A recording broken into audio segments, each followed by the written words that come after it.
วันที่ 10 ตุลาคม 2025 กองบัญชาการป้องกันความสงบแห่งสารวัตรได้จัดพิธีโฮมชุมนุมมีตติ้งเฉลิมฉลองวันแห่งชาติต้านยาเสพติดครบรอบ24 ปี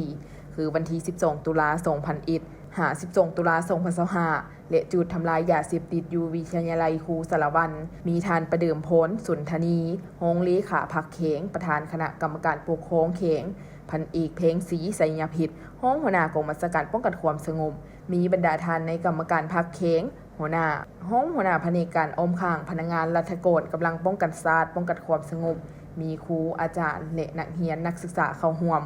พันเอกคำโกธงคำหารห้องหัวหน้ากองบัญชาการป้องกันความสงบเขงได้รายงานให้ฮู้ว่าระยะ1 ปีผ่านมาเจ้าหน้าที่สามารถดำเนินคดีเกี่ยวกับปัญหายาเสพติดและสรุปส่งองค์การอัยการส่งฟ้องศาลตัดสินและใช้อย่างเด็ดขาดมีทั้งหมด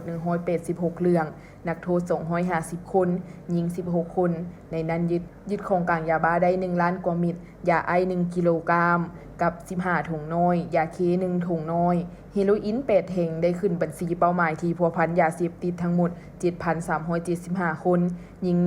1,321 คนในนี้มีเป้าหมายยาเสพติดทั้งหมด 6,064 คนหญิง 1,168 คนและเป้าหมายค้าขายยาเสพติดมีทั้งหมด 1,192 คนหญิง